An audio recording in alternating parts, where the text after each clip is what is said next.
අයිබෝවන් පුතේ අපි අද කතා කරන්නේ 8 වන ශ්‍රේණියේ පළමු වන පාඩම ගැටලු විසඳමු දැහැමි විලසින්. පුතාලට මේ රූපරාමයෙන්ම දකින්න පුළුවනි බුදුරජාණන් වහන්සේ එදා උන්වහන්සේ හමුවට පැමිණි ගැටලු මොන ආකාරයෙන්ද විසඳුවේ දැහැමි ආකාරයෙන්. තව කෙනෙකුට කරදරයක් හිරිහැරයක් නොවන විදියට තමයි උන්වහන්සේ තමන් වහන්සේට පුහුණ පාන්නට සිද්ධ වුණ සියලුම ගැටලු විසඳනු ලැබුවේ. එක්තරා පාසලක ළමයි වගයක්. එහෙම නැත්නම් ශිෂ්‍ය කණ්ඩායමක් වෙසක් පොය නිමිති කරගෙන පුතේ පවත්වන කතික තරඟයක්. ඒ කතික තරඟය සඳහා මේගොල්ල තෝරගන්න මාතෘකාව තමයි බුදුරජාණන් වහන්සේ සහ ගැටලු निराකරණය කියන මාතෘකාව. මේ මාතෘකාව යටතේ මේ ශිෂ්‍ය මාතෘකා 4ක් ඉදිරිපත් කරනවා. ඒ මාතෘකා 4 ඔස්සේ තමයි කතාව පවත්වන්න ඕනේ. මොකද බුදුරජාණන් වහන්සේ එදා මේ ගැටලු වලට මුහුණ දීලා දැහැමි විදිහට ගැටලු විසඳපු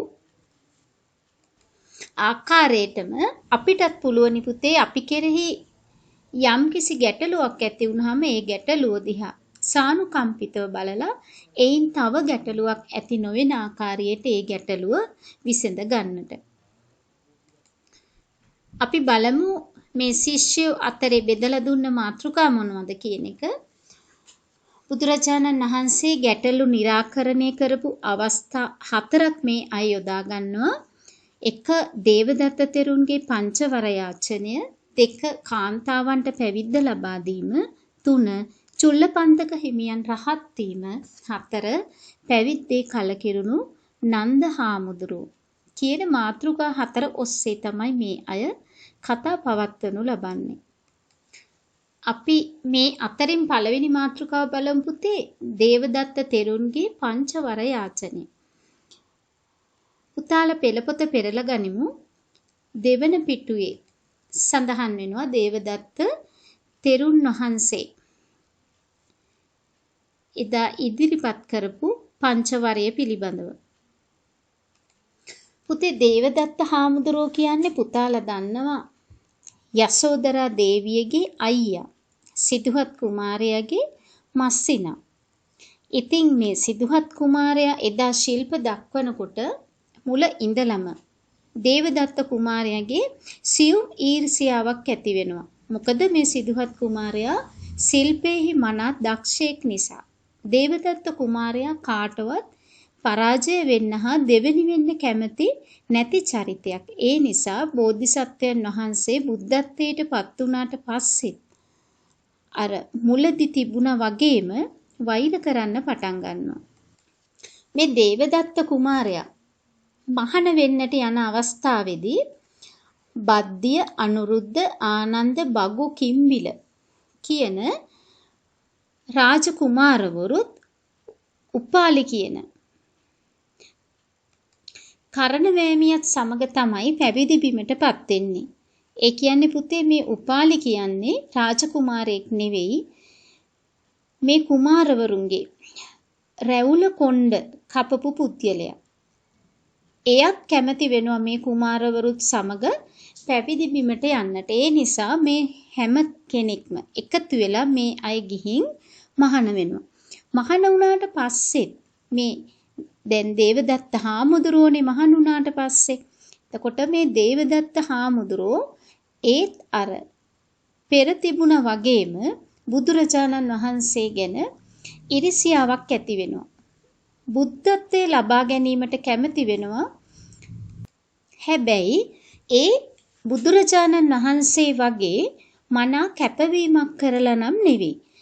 දේවදත්ත කුමාරයා අදහස් කරනවා බුදුරජාණන් වහන්සේගේ ජීවිතේ නැති කරලා හරි මම බුද්ධත්වයේ ලබා ගන්නවා කියලා. ඒ තෝරගත්ත මාවත තමයි පුතේ ගැටලු සහගත මාවතක් වෙන්නේ. මොකද බුදුරජාණන් වහන්සේ තව කෙනෙකුට හිංසාවක් පීඩාවක් කරන්න හිතුවේ නැහැ සිහිනකින්වත්. නිරතුරුව ධ්‍යාන වඩමින් භාවනානුයෝගීව ඉඳලා තමයි ලෞතුරා බුද්ධත්වයේ ලබා ගත්තේ. මේ දේවදත්ත කුමාරයා පැවිදි වුණාට පස්සෙත් දේවදත්ත හාමුදුරුවෝ වුණාට පස්සෙත් නිරතුරුවම බුදුරජාණන් වහන්සේට වෛර බඳිමින් ඒ බුද්ධත්වයේ ලබා ගැනීමට මහන්සි ගන්නවා. එක ප්‍රතිඵලයක් විදියට අපි දකිනවා එදා බිම්බිසාර රජතුමාගේ පුතා අජාසත්ත කුමාරයාත් එක්ක එකතු වෙලා මේ අජාසත්ත රජතුමා අවසානයේදී අජාසත්ත රජතුමාගේ උදව් ඇතුව බුදුරජාණන් වහන්සේ මරවන්නට දුනු ආයෝ යොදවනවා. ඒත් බැරි වෙනවා. ඊට පස්සේ නාලාගිරි ඇතාට රාකල 16ක් පොවලා මේ ඇතා මත් කරවලා යවනවා බුදුරජාණන් වහන්සේ හමුවට. හැබැයි මේ ඇතා බුදුරජාණන් වහන්සේ ළඟදී මෙල්ල වෙනවා. මේ බුදුරජාණන් වහන්සේගේ කාරුණික බව හමුවේ නාලාගිරි ඇතා මෙල්ල වෙනවා. එතකොට දේවදත්ත හාමුදුරුවෝ ගත්ත උත්සාහය එතනිනුත් ව්‍යර්ථ වෙනවා. දේවදත්ත හාමුදුරුවන්ගේ හිතේ තිබුණ දේ කරගන්නට බැරි වෙනවා. දුනුවායෝ යෙදුවත් නාලාගිරි ඇතා යෙදුවත්. ඒ වගේම බුදුරජාණන් වහන්සේගෙන් ඉල්ලීමක් කරනවා දේවදත්ත හාමුදුරුවෝ සංඝයා වහන්සේ පරිහරණයට ඉඩ දෙන්න කියලා. ඒකටත් බුදුරජාණන් වහන්සේ ඉඩක් දෙන්නේ නැහැ. මේ විදියට පුතේ සංඝයා වහන්සේ පරිහරණයට ඉඩ නොදුන්න නිසා බුදුරජාණන් වහන්සේට බැන වදිමින් යන ආකාරයේ පුතාලට මේ රූපරාමයෙන් දකින්න පුළුවන්. අනතුරුව දේවදත්ත හාමුදුරුවෝ කල්පනා කරන කොහොම හරි බුදුරජාණන් වහන්සේ මරණයට පත් කරලා බුද්ධත්වයේ ලබා ගන්නවා කියලා. ඒ අනුව තමයි එදා බුදුරජාණන් වහන්සේ වැඩම කරන අවස්ථාවේදී දේවදත්ත හාමුදුරුවෝ ගලක් පෙරලන්නේ. ගිජ්ජකූට පර්වතයේ ඉඳලා මේ රූපරාමයේ පෙනෙන ආකාරයට බුදුරජාණන් වහන්සේ ඒ පාමුලින් වැඩම කරන අවස්ථාවක් බලාගෙන ඉඳලා ගල් පෙරලනවා. හැබැයි බුදුරජාණන් වහන්සේ මහා පින්වන්ත උත්තමයෙක් නිසා පුතේ මේ ගල බුදුරජාණන් වහන්සේගේ හිස මතට වැටෙන්නේ නැහැ. ඒ ගල තවත් ගලක රැඳිලා නවතිනවා. හැබැයි අර ගලේ පතුරක් ඇවිල්ලා චූටි ගල් කෑල්ලක් ඇවිල්ලා බුදුරජාණන් වහන්සේගේ ශ්‍රී පතුලේ වදිනවා. ඒ ශ්‍රී පතුලේ වැදීම නිසා බුදුරජාණන් වහන්සේගේ ඇඟේ ලේ සෙලවීමක් සිද්ධ වෙනවා. ඒ අනුව එදා දේවදත්ත හාමුදුරුවෝ ආනන්තර්ය පාප කර්මයන්ගෙන් එකක් වෙන බුදුරජාණන් වහන්සේගේ ඇඟේ ලේ සෙලවීම සිද්ධ කරගන්නවා. ඒ තුලින් අපායට දොර විවර කරගන්නවා මේ දේවදත්ත හාමුදුරුවෝ. මේ උත්සාහයන්ගෙන් එකක්වත් හරි ගියේ නැති වුණාම දේවදත්ත හාමුදුරුවෝ අවසානයේදී බුදුරජාණන් වහන්සේ ළඟට ගිහිල්ලා පංචවරයක් ඉල්ලීම් කරනවා. මොකක්ද මේ පංචවරය? භික්ෂූන් වහන්සේ ජීවිතාන්තයේ දක්වාම ආරණ්‍යකව විසිය යුතුයි. ඒ කියන්නේ පුතේ භික්ෂූන් වහන්සේ ජීවිත කාලය පුරාම ආරණ්‍යක ඉන්න ඕනි කියනවා. 2 භික්ෂූන් වහන්සේ ජීවිතාන්තයේ දක්වාම පිණ්ඩපාතයෙන් යැපිය යුතුයි. ඒ කියන්නේ හැම දවසකම භික්ෂූන් වහන්සේ පිණ්ඩපාතයෙන් පමණක් යැපෙන්න ඕනි කියනවා. එතකොට එදා බුදුරජාණන් වහන්සේට හා සංඝයා වහන්සේලාට පුතේ රජවරු සිටුවරු බොහෝසේ දානමාන දුන්න රජමාලිකාවට ගෙන්නලා. එහෙමනම් මේ දේවදත්ත හාමුදුරුවන්ගේ මේ පංචවර අතර ජීවිතාන්තය දක්වා පිණ්ඩපාතයෙන් යැපෙන්න ඕන කියන කරුණ සම්බන්ධව බැලුවොත් මේ රජවරු ඇමතිවරු වගේ විශේෂයෙන් කතා කරලා දෙන දාන පිළිගන්න එපා කියන එකයි ඒකෙන් ඉල්ලන්නේ. 3 වෙනි කරුණ භික්ෂුන් වහන්සේ ජීවිතාන්තය දක්වාම පාංශුකූලික විය යුතුයි. එතකොට භික්ෂුන් වහන්සේ ජීවිත කාලෙම අඳින්න කියනවා පාංශුකූලික චීවරය. ඒ කියන්නේ පුතාලා දන්නවා එදා බුදුරජාණන් වහන්සේ මුල් කාලෙදී පාවිච්චි කරේ මිනි ඔතලා ගෙනියලා දාන රෙදි කැබලි එකතු කරලා තමයි සිවුරක් සකසගත්තේ. ඒ කියන්නේ අද වගේ එදා මිනිස්සු මැරුණම තැම්පත් කිරීම, වල දැමීම වැනි දේ තිබුණේ නැහැ. කරේ කැලේට ගෙනියලා විසි කරලා එන එක. එතකොට ඒ කැලේට ගෙනියලා විසි කරන්නේ රෙද්ද කොතලා. දවස් 2-3ක් යනකොට මේ මිනිය කුණු වෙලා පණුව වෙනවා. ඕනෑම ශරීරයක් එහෙමයි පුතේ. එතකොට ඒ පණුව ඉන්න රෙදි කැබලි අරගෙන ළඟම යන දොලකින් හොඳට හොදලා අරගෙන ඒව එකතු කරලා තමයි එදා බුදුරජාණන් වහන්සේ සිවුර සකසා ගත්තේ.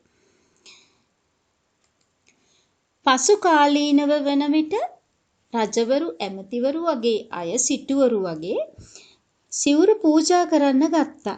නමුත් දේවදත්ත හාමුදුරුවෝ ඉල්ලීමක් කරනවා එවැනි පිළිගැනීම් නොකර ජීවිතාන්තයේ දක්වාම පාංශකූලික චීවරම පාවිච්චි කරන්න කියලා. 4 වෙනි කරුණින් කියනවා භික්ෂුන් වහන්සේ ජීවිතාන්තයේ දක්වාම රුක්ෂ මූලිකව විසිය යුතුයි. ඒ කියන්නේ හැමදාම ජීවිත කාලයේ පුරාවටම භික්ෂුන් වහන්සේට ගස් යට ඉන්න කියනවා. ඒකෙන් අදහස් කරන්නේ විහාරාරාමවල නොවිසිය යුතු බව. 5 වෙනි කරුණ භික්ෂුන් වහන්සේ ජීවිතාන්තයේ දක්වාම මස් මාංශ වැළඳීමෙන් වැළකී විසිය යුතුයි. මස් මාළු වැළකීම සම්පූර්ණයෙන් වැළකීම මේ 5 වෙනි ඉල්ලීමෙන් ඉල්ලනවා. මේ විදියට දේවදත්ත හාමුදුරුවෝ ඉල්ලීම් කරපු ඉල්ලීම් 5 බුදුරජාණන් වහන්සේ එක විටම පිළිගන්නෙත් නැහැ. ඒ වගේම එක විටම ප්‍රතික්ෂේප කරන්නෙත් නැහැ. මොකද බුදුරජාණන් වහන්සේ පුතේ හැම වෙලෙම ඕනම දෙයක් දිහා බලන්නේ මධ්‍යස්තව, අන්තගාමී වෙන්නේ නැතුව. ඒ නිසා මේ කරුණු 5 පිළිගන්න අයට පිළිගන්නත්, නොපිළිගන්න අයට නොපිළිගන්නත් ඇරලා උන්වහන්සේ පෙන්නලා දෙනවා පුතේ කැමති කෙනෙකුට මේවා පිළිපදින්නට පුළුවනි, අකමැති කෙනෙකුට ඉවත් කරන්නට පුළුවනි වශයෙන්. එතකොට පුතාලා දකිනවා අද වන විටත් භාවනානුයෝගීව කැලෑවල වෙසෙමින් භාවනානුයෝගීව සිටින ස්වාමින් වහන්සේලා මස් මාංශ කිසිම විදිහකින් අනුභවයක් කරන්නේ නැති බව. ඒ වගේම නාගරිකව ඉන්න භික්ෂුන් වහන්සේලා සමහර විට කැමති විදියට මේවා මස් මාංශ වැළඳීම සිදු වෙනවා. ඒ ආදි වශයෙන් බුදුරජාණන් වහන්සේ එදා ඒ නිසා තමයි පෙන්නලා දෙන්නේ කැමති කෙනෙකුට පිළිගන්න පුළුවන්, අකමැති කෙනෙකුට ඉවත් කරන්න පුළුවන් කියන එක. මොකද උන්වහන්සේ නිරතුරුවම මධ්‍යස්ථ ප්‍රතිපදාවක් අනුගමනය කළ නිසා පුදේ අන්තගාමී තීරණ ගැනීමක් සිද්ධ වුණේ නැහැ කිසිම ආකාරයකින්. මේ විදියට බුදුරජාණන් වහන්සේ හමුවට පැමිණි ගැටලු දිහා උන්වහන්සේ මධ්‍යස්ථව බලලා දැහැමි විලසින් ඒ ආපු ගැටලුව निराකරණය කරන විදිය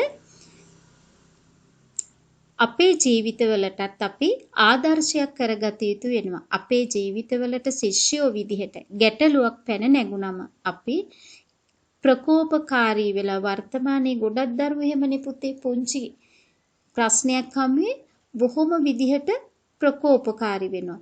එහෙම නැතුව අපි මේ ගැටලුව දිහා මධ්‍යස්ථව බැලිය යුතු වෙනවා. බුදුරජාණන් වහන්සේ ගැටලු निराකරණය කළා වගේ. අපි දෙවෙනි කරුණ බලමු පුතේ. දෙවෙනි කරුණ තමයි කාන්තාවන්ට පැවිද්ද ලබා දීම. එදා ආනන්ද හාමුදුරන් වහන්සේ ඇවිල්ලා බුදුරජාණන් වහන්සේගෙන් ඉල්ලීම් කරනවා ප්‍රජාපති දේවියට පැවිද්ද ලබා දෙන්න කියලා. නමුත් බුදුරජාණන් වහන්සේ ඒකට එකඟ වෙන්නේ නැහැ. ඒ ඉල්ලීම ප්‍රතික්ෂේප කරනවා. දෙවනුවත් තෙවනුවත් මේ විදිහට ඇවිල්ලා ඉල්ලීම් කරනවා. හැබැයි ඒත් බුදුරජාණන් වහන්සේ ඒකට කැමති වෙන්නේ නැහැ. අවසානයේදී පුතේ ආනන්ද හාමුදුරුවෝ පෙන්නලා දෙනවා බුදුරජාණන් වහන්සේට මේ ප්‍රජාපති දේවිය කියන්නේ ඔබ වහන්සේ හදාගත්ත මෑණියන් වහන්සේ. මොකද මහා මායා දේවිය කලුරිය කරනකොට මේ සිදුහත් කුමාරයාගේ වයස දවස් 7ක් වගේ පුංචි කාලයක්. හැබැයි මහා ප්‍රජාපති දේවිය තමයි එදා මේ සිදුහත් කුමාරයා හොඳින් හදාගත්තේ. ඒ නිසා ආනන්ද හාමුදුරුවෝ පෙන්නලා දෙනවා ඔබ වහන්සේගේ මෑණියන් වහන්සේ උනේ මේ ප්‍රජාපති දේවින් වහන්සේ. ඒ නිසා එතුමියට අපි පැවිද්ද ලබා දෙමු කියලා නැවත නැවත ඉල්ලීම් කරනවා. අවසානයේදී බුදුරජාණන් වහන්සේට මේ ඉල්ලීම මගහරින්නට බැරි නිසා ඒ ඉල්ලීමට එකඟ වෙනවා. ඒ අනුව බිනර පොහොය 15 දා තමයි කාන්තා පැවිද්ද ආරම්භ වෙන්නේ. භික්ෂුණී ශාසනය ආරම්භ වෙන්නේ. මේ ප්‍රජාපති දේවියත් එක්ක පුතේ තවත් එනවා පිරිස 500ක්. ශාක්‍ය වංශික හා කෝලිය වංශික කාන්තාවන් 250 බැගින්. ශාක්‍ය වංශික කාන්තාවන් 250යි කෝලිය වංශික කාන්තාවන් 250යි බැගින් කාන්තාව 500ක් එනවා. මෙතෙන්දි පුතේ ආනන්ද හාමුදුරුවෝ බුදුරජාණන් වහන්සේගෙන් ඉල්ලීම් කරද්දී එක විටම හා කියන්නට නොහැකි වෙන්නට එක හේතුවකුත් තිබුණා. මොකද්ද? එදා ඉන්දියාවේ සමාජය බ්‍රාහ්මණයෝ අතේ තමයි පාලනය තිබුණේ. පුතාලා දන්නවා බුදුරජාණන් වහන්සේ පහළ වීමෙන් පස්සේ තමයි පුතේ බුදුදහම ආරම්භ වෙන්නේ. බුදුදහම ආරම්භයට පෙර ඉන්දියාවේ පැවතුනේ දේවවාදී ආගම්. දෙසටක් මිත්‍යා දෘෂ්ටි.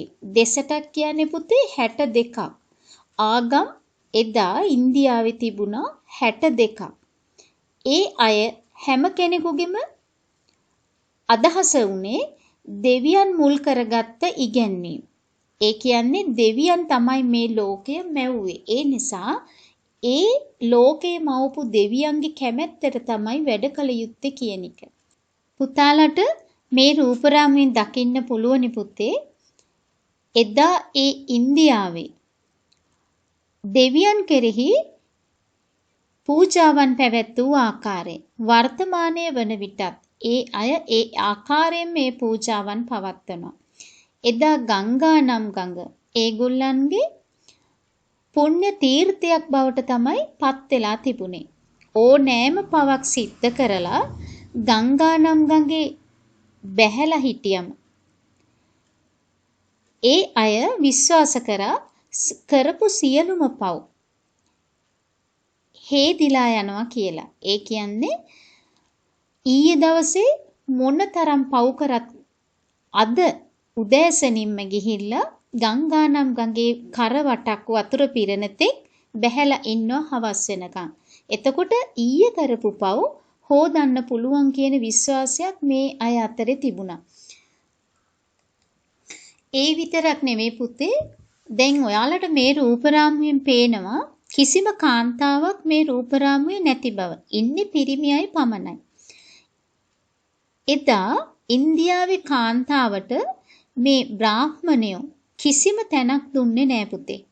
ඒ කියන්නේ කාන්තාව මුල්ලකට වෙලා තමයි හිටියේ. එදා ඒ බ්‍රාහ්මණ කොටස කාන්තාව සැලකුවේ හරි පහත් කෙනෙක් විදිහට. ඒ වගේම කාන්තාව හරි චපලයි. කාන්තාව හරි දුර්වලයි.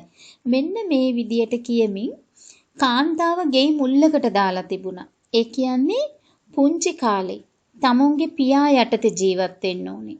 තරුණ කාලේ තමුන්ගේ සහෝදරයා යටතේ. විවාහ වුණාට පස්සේ තම සැමියා යටතේ. මේ විදිහට බොහෝ දුක් ගැහැට විඳින්නට වුණා. ඒ වගේම ඉගෙන ගන්න, යාගය කියවන්න මේ කිසිම දෙයකට එදා කාන්තාවට කිසිම නිදහසක් තිබ්බේ නෑ පුතේ. ඒ විතරක් නෙවෙයි තමුන්ගේ සැමියා මැරුණහම කාන්තාව කළ යුතු උනේ ඒ දර සෑයටම පැනලා මැරෙන්න ඕනි. මේ රූපරාමයේ දකින ආකාරයට එදා කාන්තාව තමුන්ගේ සැමියා මැරුණහම ඒ දර සෑයට පැනලා ජීවිතේ විනාශ කරගත්තා. එහෙම නොවුනොත් කරන්න ඕනේ මේ රූපරාමයේ වගේ පුතේ ජීවිත කාලෙම ගෙයි මුල්ලකට වෙලා ඉන්න ඕනේ. දරුවෝ හදාගෙන ගෙයින් එළියට යන්න බෑ. තව අයට පෙනෙන්නට යන්න බෑ. කළු පැහැති ඇඳුමක් ඇඳගෙන එහෙම නැත්නම් දුර්වර්ණ ඇඳුමක් ඇඳගෙන ගෙයි මුල්ලට වෙලා ඉන්න ඕනේ. තමුන් අදහන දෙවියන් සිහි කරගෙන. ඒ විදියට තමයි එදා ඉන්දියාවේ කාන්තාවට සැලකුවේ. හැබැයි එහෙම වකවානුවක තමයි පුතේ බුදුරජාණන් වහන්සේ ලෝකේ පහළ වෙන්නේ. මේ විදියට පුතේ කාන්තාව බොහෝ පහත් තැනකට දාලා තිබුණ කාලෙක මේ කාන්තාවට පැවිද්ද ලබා දීම බුදුරජාණන් වහන්සේ මුහුණ පෑව ලොකු අභියෝගයක්. නමුත් උන්වහන්සේ තමන් වහන්සේ පුංචි කාලේ හදාගත්ත මෑණියන් වහන්සේට පැවිද්ද ලබා දීම අනුමත කරනවා ආනන්ද හාමුදුරන්ගේ බලවත් ඉල්ලීම මත. මෙතෙන්දි පුතේ ආනන්ද හාමුදුරන්ට බුදුරජාණන් වහන්සේ කාන්තා පැවිද්ද ලබා දෙන බවට එකඟ වෙනවා. ඊට පස්සේ ප්‍රජාපති දේවින් වහන්සේට ඉදිරිපත් කරනවා ගරු ධර්ම 8ක්. ඒවා අපි හඳුන්වනවා අෂ්ටගරු ධර්ම විදියට. පළවෙනි කරුණ උපසම්පදාවෙන් වස් 100ක් ඉක්ම වූ මෙහෙණියෙකු දෙදිනම උපසම්පදා වූ භික්ෂුවක දැක වැඳිය යුතුය. ඒ කියන්නේ පුතේ උපසම්පදා වුණ භික්ෂුන් වහන්සේ කෙනෙක් තරුණ කෙනෙක් වුණත් වයසින් කොපමණ අඩු වුණත් භික්ෂුණිය මෙහෙණියක කොච්චර වයස්ගත වුණත් අවුරුදු 100ක් ඉක්මවලා ගියත් එදාම උපසම්පදා වුණත් තරුණ භික්ෂුවක් වුණත් මේ භික්ෂූන් වහන්සේට උපසම්පදාව අනුව ගරු කිරීමක් කොට වඳින්න ඕනි. මොකද භික්ෂු ශාසනයේ වයසට නෙවෙයි සලකන්නේ උපසම්පදාව අනුව. එහෙනම් එදාම උපසම්පදා වුණ භික්ෂුන් වහන්සේ කෙනෙක් වුණත් දැක්කම කොච්චර වයස වුණත් ඒ භික්ෂුණිය වැඳිය යුතු වෙනවා. 2 භික්ෂුන් වහන්සේ නොමැති පෙදෙසක මෙහෙණිය වස් නොවැසිය යුතුය. දැන් භික්ෂුණීන් වහන්සේ නැත්තම් මෙහෙණිය වහන්සේ කෙනෙක් වස් වසන්න ඕනේ භික්ෂුන් වහන්සේලා ඉන්න ප්‍රදේශයක. 3 මාසකට දෙවරක් මෙහෙණිය භික්ෂුන් වහන්සේලාගෙන් උපදෙස් ලබා ගත යුතුය. සති දෙකෙන් දෙකට මෙහෙණින් වහන්සේලා භික්ෂුන් වහන්සේලාගෙන් උපදෙස් ලබා ගන්න ඕනේ. සියලු කටයුතු හමුෙහි. 4 වස් අවසානයේදී භික්ෂු භික්ෂුණී උබතෝ සංඝයා හමුෙහිදී මෙහෙණිය වස් පවාරණය කළ යුතුය. වස් කාලේ ආරම්භ වෙනකොට පුතේ වස් වසනවනේ. ඊට පස්සේ වස් අවසන් කරනකොට භික්ෂුණීන් ඉදිරියේ පමණක් වස් අවසන් කරන්න බෑ. භික්ෂුණීන් වහන්සේලා ඉදිරියේ විතරක් නෙවෙයි භික්ෂු භික්ෂුණී දෙපිරිසම ඉදිරියේ භික්ෂුන් වහන්සේලාත් භික්ෂුණීන් වහන්සේලාත් කියන උබතෝ සංඝයා හමුවේ. උබතෝ කියන්නේ ඒකයි. මේ දෙපිරිසම හමුවේදී තමයි මෙහෙණිය වස් ඉවත් කළ යුතු වෙන්නේ. වස් පවාරණය කළ යුතු වෙන්නේ. 5 වෙනි කරුණ ඇවැතකටපත් මෙහෙණිය භික්ෂු භික්ෂුණී උබතෝ සංඝයා හමුවේදී මානත් පිරිය යුතුය. ඇවැත කියන්නේ පුතේ වරදක්. වරදක් සිද්ධ වුණොත් වරදකට අහු වුණොත් මෙහෙණින් වහන්සේ කෙනෙක් මේ භික්ෂු භික්ෂුණී කියන උබතෝ සංඝයා ඉදිරියේ මේ භික්ෂුන් වහන්සේලාත් භික්ෂුණීන් වහන්සේලාත් කියන පිරිස් දෙකම හමුෙහි මානත් පුරන්න ඕනේ. ඒ මානත් පුරනවා කියන්නේ පුතේ බොහෝ සිල්වන්තව පන්සිල් පද 5 ආරක්ෂා කරගෙන කටයුතු කළ යුතු වෙනවා. 6 වෙනි කරුණ දෙවසරක කාලයක් ශික්ෂමානවකව සිට උපසම්පදා විය යුතුය. අවුරුදු 2ක කාලයක් ශිෂ්‍ය විදිහට ඒ කියන්නේ පුහුණු වෙන කාලයක් විදියට මානවක කියන්නේ ශිෂ්‍යයාට. එහෙනම් ශිෂ්‍යෙක් විදියට අවුරුදු 2ක කාලයක් හොඳින් සියලු ශිල්ප ඉගෙනගෙන අනතුරුව තමයි උපසම්පදා වෙන්න ඕනි. 7 මොනම කරුණක් නිසාවත් මෙහෙණිය භික්ෂුන් වහන්සේ නමකට ආක්‍රෝෂ පරිභව නොකළ යුතුය. ඒ කියන්නේ පුතේ භික්ෂුණීන් වහන්සේකට අයිති නැහැ කිසිම වෙලාවක භික්ෂුන් වහන්සේ නමකට සැරවැර කරලා කතා කරන්න. ආක්‍රෝෂ පරිභව කියන්නේ සැරෙන් කතා කරනවා. දරුණු වචන කියමින්. එහෙම කතා කරන්න බෑ භික්ෂුන් වහන්සේ නමකට. ඒකත් ලොකු වරදක්. 8 මෙහෙණිය භික්ෂුන් වහන්සේට අවවාද නොකළ යුතුය. භික්ෂූන්ගේ අවවාද මෙහෙණිය පිළිගත යුතුය. ඒ වගේම කිසිම අයුරකින් භික්ෂුන් වහන්සේ නමකට අවවාද කිරීමේ අයිතියක් නැහැ භික්ෂුණීන් වහන්සේ නමකට. මේ මෙහෙණියට පුළුවන් වෙන්නේ භික්ෂුන් වහන්සේගේ අවවාද අනුශාසනා පිළිගෙන ඒ අනුව කටයුතු කිරීම පමණයි. කිසිම වෙලාවක භික්ෂුන් වහන්සේ නමකට අවවාද අනුශාසනා කිරීමේ අයිතියක් නැහැ මේ මෙහෙණින් වහන්සේ කෙනෙකුට. මෙන්න මේ විදියට නීති 8ක් පනවනවා. මේ නීති 8 පිළිපදින්න කැමැතිනම් විතරයි මහානකම දෙන්නේ කියලා බුදුරජාණන් වහන්සේ පෙන්නලා දෙනවා. ඊට පස්සේ ප්‍රජාපති දේවින් වහන්සේ මේ කරුණු 8 බොහෝම ගෞරවයෙන් පිළිගන්නවා. ප්‍රජාපති දේවිය කියනවා පුතේ මම මේ කරුණු 8 පිළිගන්නවා බුදු පියාණන් වහන්සේ අනේ මට මහානකම දෙන්න කියලා.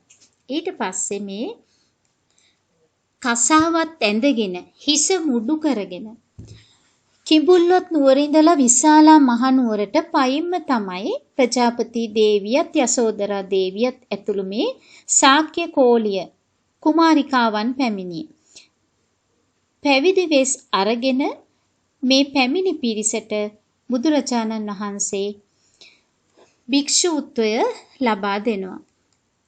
ඊට පසුව පුළුවන් වෙනවා පුතේ මේ භික්ෂුණීන් වහන්සේලාට සසුනේ අරහත්ත්වේ පවා ලබා ගන්නට. එදා බ්‍රාහ්මණයෝ පැත්තකට දාලා තිබ්බ කාන්තාවට එහෙනම් වටිනාකමක් ලබා දෙන්නේ පුතේ අපේ බුදුරජාණන් වහන්සේ. බුදුරජාණන් වහන්සේ එදා ඒ ආකාරයෙන් කාන්තා පැවිද්ද අනුමත නොකළා නම් අපි අදටත් පුතේ එදා බ්‍රාහ්මණවරු යටතේ හිටිය කාන්තාව මුහුණ පෑව ගැටලු වලට අපි අදටත් මුහුණ පානවා. බුදුරජාණන් වහන්සේ කාන්තාවට මේ ආකාරයෙන් පැවිද්ද ලබා දුන්නාට පස්සේ නිවන් අවබෝධ කර ගැනීමට බොහෝ කාන්තාවෝ සමත් වුණා. ඒ විතරක් නෙවෙයි. පිරිමින් හරියට ඉගෙන ගන්නට පිරිමින් හරියට රැකියා කරන්නට මෙන්න මේ රූපරාමයේ විදියට අපිට නිදහස ලැබුණේ පුතේ එදා බුදුරජාණන් වහන්සේ කාන්තාවට ලබා දුන්න නිදහසත් සමගින්. ස්ත්‍රී නිදහස ලැබුණේ එදා බුදු පියාණන් වහන්සේ හමුවේ පමණයි. මේ රූපරාමයේ පේන පුතාලට වර්තමානයේ වන විට කාන්තාවට නිදහසේ දෙවියන්ට යාඥා කිරීම පවා ලැබිලා තියෙන ආකාරය. බ්‍රාහ්මණවරු යටතේ හිටිය අවධියේදී ඉන්දියාවේ කාන්තාවන්ට මේ ආකාරයෙන් දෙවියන් වඳින්න නිදහසක් තිබුණේ නෑ පුතේ. ගෙයි මුල්ලක තමයි හිටියේ. හැබැයි බුදු පියාණන් වහන්සේ ඉන්දියාවේ පහළ වීම හා කාන්තාවට ලබා දුන් නිදහසෙන් පසුව වර්තමානයේ වන විට රාජ්‍ය නායිකාව පවා බිහි වෙලා තියෙනවා. අපි බලමු පුතේ තුන්වෙනි කරුණ චුල්ලපන්තක හිමියන් රහත් වීම. පස්වෙනි පිටුවේ සඳහන් වෙනවා පුතේ මේ චුල්ලපන්තක මහා පන්තක කියලා එදා බුදුරජාණන් වහන්සේගේ කාලේ හිටියා සහෝදරයෝ දෙන්නේ. මේ දෙන්නගෙන් චුල්ල කියන්නේ පොඩි කියන එක, චුල්ලපන්තක කියන්නේ මල්ලි, මහා පන්තක කියන්නේ අයියා. මේ චුල්ලපන්තක හා මහා පන්තක කියන සහෝදරයෝ දෙන්න පැවිදි වෙනවා. පැවිදි වුණාට පස්සේ චුල්ලපන්තක හාමුදුරුවෝ හා මහා පන්තක හාමුදුරුවෝ කියලා තමයි මේ දෙන්න හඳුන්වන්නේ. ඉතින් මේ දෙන්න පන්සලේ ඉඳද්දී මහා පන්තක හාමුදුරුවන්ට ඉක්මනින්ම ගාථා ටික කටපාඩම් වෙනවා. හැබැයි චුල්ලපන්තක හාමුදුරුවන්ට එහෙම ඉක්මනින් කටපාඩමේ හිටින්නේ නැහැ. පේලි 4ක එක ගාථාවක් මාස 4ක් පාඩම් කරා. ඒත් පුතේ මාසෙකට එක පේලිය ගානෙවත් මතක තියාගන්න බැරි වුණා. දැන් පේලි 4ක ගාථාව මාස 4ක් කටපාඩම් කරත් පාඩම් හිටින්නේ නැහැ. ඊට පස්සේ මේක මහා පන්තක හාමුදුරුවන්ට හරි ලැජ්ජයි. අනෙක් හාමුදුරුවරුත් hina වෙන්න ගත්තා. ඊට පස්සේ දැන් මහා පන්තක හාමුදුරුවෝ කියනවා චුල්ලපන්තක හාමුදුරුවන්ට සිවුරු වරලා ගෙදර යන්න කියලා. හැබැයි චුල්ලපන්තක හාමුදුරුවෝ කැමති නෑ පුතේ ගෙදර යන්න. මොකද හරි ආසාවෙන් තමයි පැවිදි වුනේ. අවසානයේදී මේ ප්‍රශ්නය යනවා බුදුරජාණන් වහන්සේ ළඟට.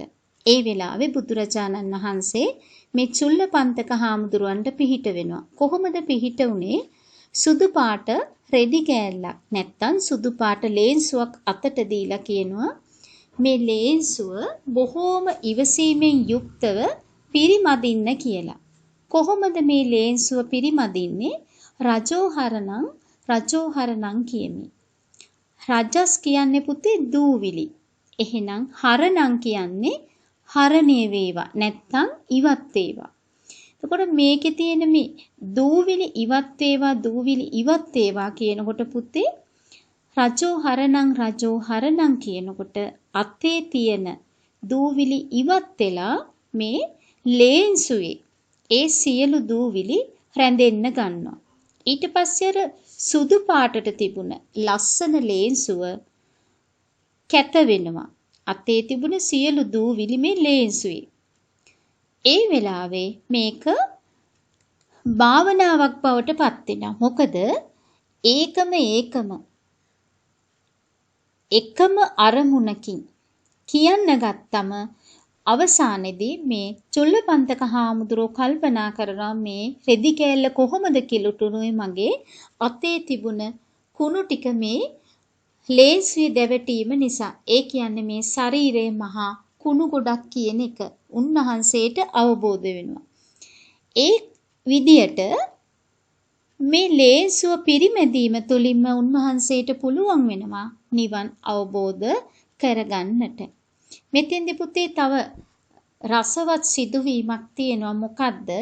මාස 4ක් ගිහිල්ලත් චුල්ලපන්තක හාමුදුරුවන්ට මේ කවිය නැත්තම් මේ ගාථාව කටපාඩම් වුණේ නැත්තේ ඇයි කියලා බුදුරජාණන් වහන්සේ දිවස් යොමු කරලා බලනවා.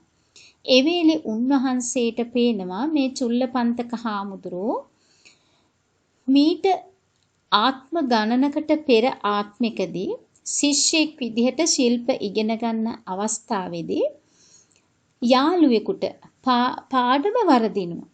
පොඩි හිනාවක් යනවා. එහෙනම් ඒ හිනාවීමේ වරදට තමයි කෙනෙකුට වරදක් වුණාම පුතේ අපි hina වෙන්න හොඳ නැහැ. ඒ වැරදුන තැන hina උන පවට මේ ආත්මේ තමයි මේ චුල්ලපන්තක හාමුදුරුවන්ට විපාක ලැබෙන්නේ. මොකද්ද ලැබුණ විපාකය? පේලි 4ක ගාතාවක් මාස 4ක කාලයක් පාඩම් කරත් කටපාඩමේ හිටියේ නැති එක. එහෙනම් පුතේ අපි මතක තබා ගත යුතු වෙනවා කිසිම වෙලාවක පන්ති කාමරයේදී යාළුවෙකුට පුංචි හෝ වරදක් වුණොත් hina නොවි ඉන්න. මොකද ඒක අපිට මේ ආත්මෙදී හෝ තවත් ආත්මිකදී හෝ විපාක ලැබෙන්න පුළුවන් භයානක විදිහට. ඒ නිසා මේ ආකාරයෙන් පුතේ චුල්ලපන්තක හාමුදුරුවෝ එදා මුහුණ දුන්න ගැටලුවට බුදුරජාණන් වහන්සේ බොහෝම ඉවසීමෙන් මේ චුල්ලපන්තක හාමුදුරුවන්ගේ ගැටලුවට විසඳුම් ලබා දුන්නා. අපි ඊට පස්සේ බලමු පුතේ 4 වෙනි කරුණ 7 වෙනි පිටුවේ සඳහන් වෙනවා පැවිද්දේ කලකිරුණු නන්ද හාමුදුරුවෝ පිළිබඳව. පුතාලා අහලා තියෙනවා මේ නන්ද හාමුදුරුවෝ කියන්නේ කවුද කියලා. එදා බුදුරජාණන් වහන්සේ බුද්ධත්වයට පත් වෙලා අවුරුද්දකට පස්සේ තමයි වඩින්නේ කිඹුල්වත් නුවරට. කිඹුල්වත් නුවරට වැඩම කරපු අවස්ථාවේදී මේ සුද්ධෝදන රජතුමා ඇතුළු ශාක්‍ය රජදරුවන්ගේ මානය දුරු කිරීමක් සිද්ධ වෙනවා බුදුරජාණන් වහන්සේගේ මේ වැඩමවීම තුලින්. අනතුරුව නන්ද කුමාරයාගේ මංගල්‍ය 3ක් යෙදිලා තිබුණා. නන්ද කුමාරයාගේ ගෘහයට වැඩම කරනකොට බුදුරජාණන් වහන්සේ එදා මේ නන්ද කියන්නේ පුතේ සිදුහත් කුමාරයාගේ මල්ලි. ඒ කියන්නේ ප්‍රජාපති දේවියගේ පුතා. මේ නන්ද කුමාරයාට රාජාභිෂේක මංගල්‍යයත්, ගෙට ගෙවදීමේ මංගල්‍යයත්, විවාහ වීමේ මංගල්‍යයත් කියන මංගල්‍ය 3ක් යෙදිලා තිබුණ දවසක තමයි බුදුරජාණන් වහන්සේ වැඩම කරේ. ඊට පස්සේ බුදුරජාණන් වහන්සේ දන් වළඳලා අවසානයේදී ආපහු විහාරගෙට නැත්තම් පන්සලට වැඩම කරනකොට මේ නන්ද කුමාරයාගේ අතට පාත්තරය දෙනවා. දැන් නන්ද කුමාරයාට අවබෝධයක් නැහැ. ඇයි මේ පාත්තරේ දුන්නේ? මම පාත්තරේ ගත්තේ මොකටද කියලා අවබෝධයක් නැහැ. බුදුරජාණන් වහන්සේ පිටිපස්සේ මේ පාත්තරේ අරගෙන යනවා. නන්ද කුමාරයා දැන් ගනි කියලා හිතමින් මේ පාත්තරේ අරගෙන යනවා. හැබැයි පුතේ බුදුරජාණන් වහන්සේ ඉල්ලන්නේ නැහැ පාත්තරේ. පන්සලට යන තෙක්ම. ওই විදියට පන්සලට ගියාට පස්සේ දැන් මේ නන්ද කුමාරයාට හරි දුකයි. මොකද මේ නන්ද කුමාරයා බුදුරජාණන් වහන්සේත් එක්ක එන්න පිටත් වෙනකොට ජනපද කල්යාණිය කියනවා හිමියනි වහා එන්න කියලා. දැන් මේ වචන ටික නන්ද කුමාරයාගේ මතකේ නිතරම ඒක ඇහෙන්න ගන්නවා. නිරතුරුවම මතක් වෙන්නේ මේ ජනපද කල්යාණිය කියපු වචන ටික හිමියනි වහා එන්න කියපු ප්‍රකාශය. ඒ ගැන හිතමින් ඉන්නවා. පස්සේ බුදුරජාණන් වහන්සේ මේ නන්ද කුමාරයාගෙන් අහනවා මහාන වෙන්න කැමතිද කියලා. හැබැයි බුදුරජාණන් වහන්සේට බෑ කියලා කියන්නේ නෑ පුතේ. හේතුව තමයි උන්වහන්සේ කෙරෙහි ලොකු ගෞරවයක් තිබුණා මේ නන්ද කුමාරයා තුල. ඒ නිසා බෑ කියන්න බැරි කමට කියනවා මහාන වෙන්න කැමතියි කියලා. ඊට පස්සේ නන්ද කුමාරයාව මහාන කරනවා. මහාන කරපුවම දැන් නන්ද කුමාරයා නෙවෙයි නන්ද හාමුදුරුවෝ. ඉතින් මේ නන්ද හාමුදුරුවෝ මහාන වුණාට හැම වෙලාවෙම මතක් වෙනවා ජනපද කල්යාණිය. එයාව අමතක කරගන්නම බෑ. ඊට පස්සේ මේ නන්ද හාමුදුරුවෝ භාවනා කරන්න ගන්නවා. හැබැයි භාවනා කරන්න ගියත් නිරතුරුවම මතක් වෙන්නේ ජනපද කල්යාණිමයි. කොයිම විදියකින්වත් හිත හදාගන්න බෑ ජනපද කල්යාණිය මතක් වීම නිසා. ඊට පස්සේ මේක බුදුරජාණන් වහන්සේට අවබෝධ වෙනවා මේ නන්ද කුමාරයාගේ මනසේ විකෘති ස්වභාවය පිළිබඳව. මේ ආකාරයට පුතේ එදා පැවිද්දෙහි කලකිරිලා හිටිය නන්ද හාමුදුරුවෝ බුදුරජාණන් වහන්සේ එක්කගෙන යනවා තව්තිසා දිව්‍ය ලෝකයට. එක්කගෙන ගිහිල්ලා පෙන්නනවා තව්තිසා දෙව්ලෝ ඉන්න දිව්‍යාංගනාව. මේ දිව්‍යාංගනාව දැක්කම නන්ද හාමුදුරුවන්ට ජනපද කල්යාණිය අමතක වෙනවා. ඒ දිව්‍ය ලෝකෙට යන අතරමඟදී බුදුරජාණන් වහන්සේ දැවී ගිය, පිච්චිලා ගිය වඳුරෙකු පේන්න සලස්සනවා. අවසානයේදී බුදුරජාණන් වහන්සේ අහනවා නන්ද හාමුදුරුවන්ගෙන් ජනපද කල්යාණියද වඩා ලස්සන මේ දිව්‍යාංගනාවන්ද කියලා. ඒ වෙලාවේ නන්ද හාමුදුරු උත්තර දෙනවා ජනපද කල්යාණිය හරියට අර අතරමඟදී හමු වුණ දැවී ගිය වඳුරා වගේ. මේ දිව්‍යාංගනාවෝ ඊට වඩා ගොඩක් ලස්සනයි කියලා. මොකද මේ වෙනතෙක් පුතේ මේ නන්ද හාමුදුරුවෝ දැකලා තිබුණ ලස්සනම කාන්තාව තමයි ජනපද කල්යාණිය. නමුත් බුදුරජාණන් වහන්සේ උපක්‍රමශීලීව ජනපද කල්යාණිය නන්ද හාමුදුරුවන්ගේ මතකයෙන් අයින් කරනවා. ඊට පස්සේ බුදුහාමුදුරෝ පැවරුමක් දෙනවා. මොකද්ද දෙන පැවරුම? නන්ද හාමුදුරුවන්ට කියනවා මේ දිව්‍යාංගනාවක් ලබා ගන්නට නම් හොඳින් භාවනා කළ යුතු බව. ඊට පස්සේ නන්ද හාමුදුරුවෝ හොඳින් භාවනාවේ යෙදෙනවා. දිගින් දිගටම භාවනා කරනවා මේ ජනපද කල්යාණිය අමතක කරලා. ජනපද කල්යාණිය අමතක කිරීම හේතුවෙන් සිත එකතෙන් කරගන්නට පුළුවන් වෙනවා. මොකද මීට කලින් භාවනා කරන්න බැරි වුණේ ජනපද කල්යාණිය මතක් වීම නිසා. ඊට පස්සේ ජනපද කල්යාණිය අමතක කරලා දිව්‍යාංගනාවක් ලබා ගැනීමේ අරමුණින් භාවනා කරනවා. අවසානයේදී නන්දහාමුදුරුවෝ රහත් තත්වයට පත් වෙනවා.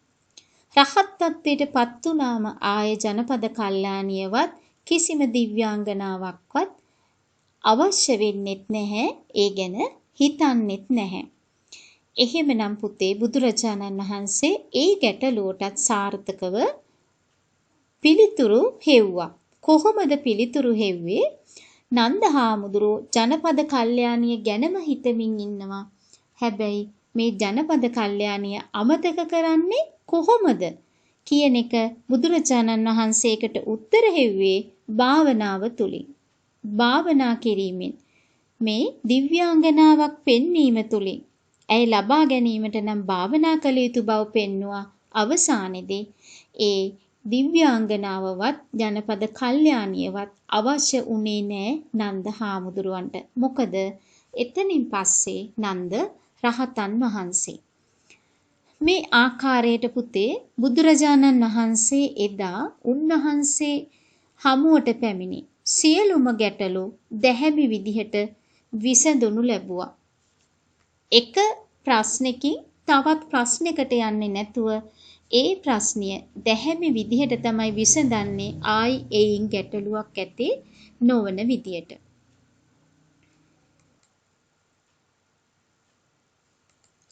මේ විදියට පුතේ ශිෂ්‍යෝ විදිහට පුතාලට නොයෙකුත් අවස්ථාවල ගැටලු වලට මූණ පාන්නට සිද්ධ වෙලා ඇති. ඉදිරියටත් සිදු වේවි. එහෙමනම් අපි හමුවට එන ගැටලු වලට බුද්ධිමත් විදිහට ඒ කෙරෙහි දැනුම් තේරුම් ඇති කෙනෙකුගෙන් උදව් ලබා ගනිමින් විසඳුම් සෙවිය යුතු වෙනවා. අපි බලමු පුතේ පොතේ තියෙන ක්‍රියාකාරකම 8 වෙනි පිටුව පළවෙනි ප්‍රශ්නේ දෙව්දත් හිමියන් ඉදිරිපත් කළ පංචවරය නම් කරන්න. පුතාලට පුළුවනි අපි දැන් කලින් කතා කරා පංචවරය. පෙළ පොතේ සඳහන් වෙනවා. පංචවරය ලියන්න පුළුවනි. ඊට පස්සේ 2 බුදුරජාණන් වහන්සේ භික්ෂුණී පැවිද්ද ලබා දීම එකවරම සිදු නොකළේ ඇයි? පැහැදිලි කරන්න.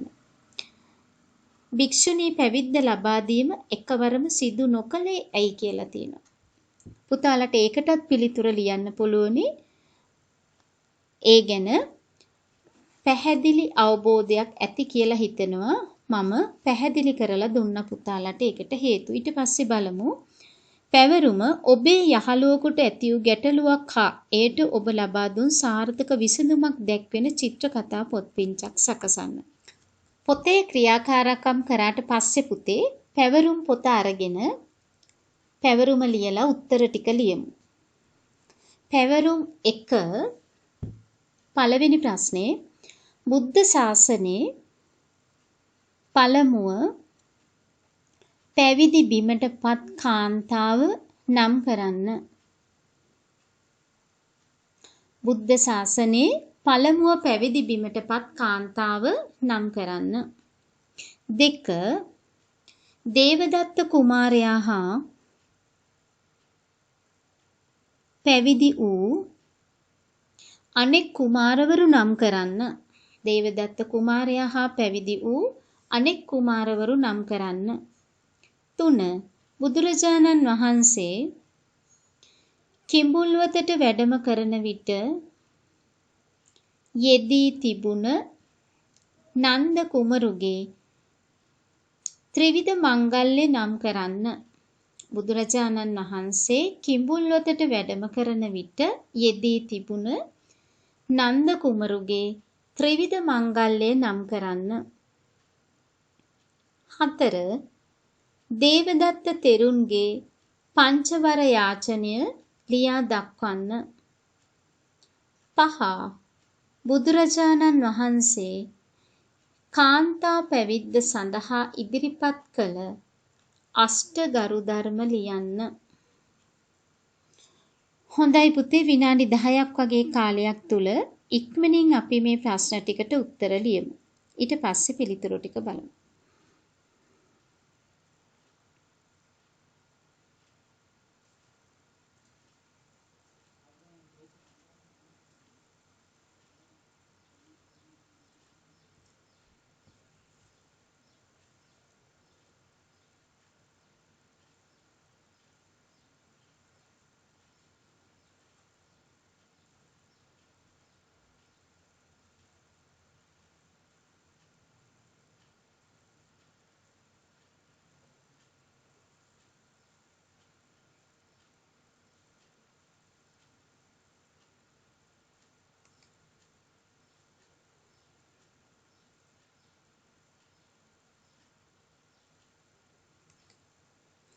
අපි බලමු පුතේ පිළිතුරු ටික.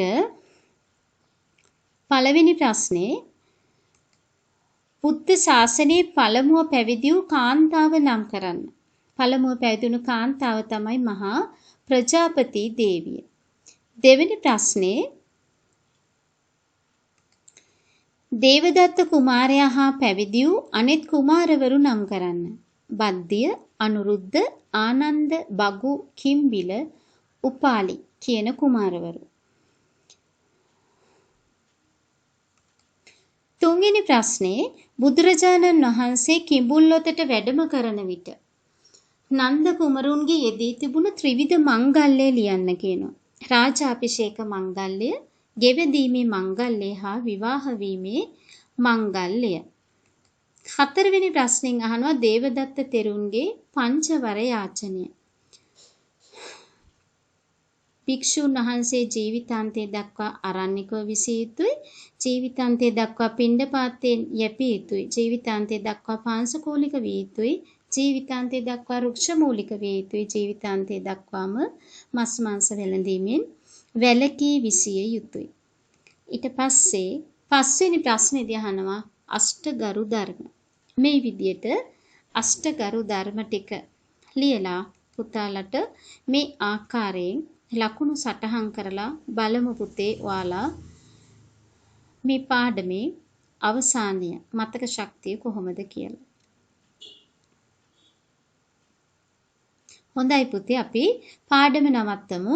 ආයුබෝවන්.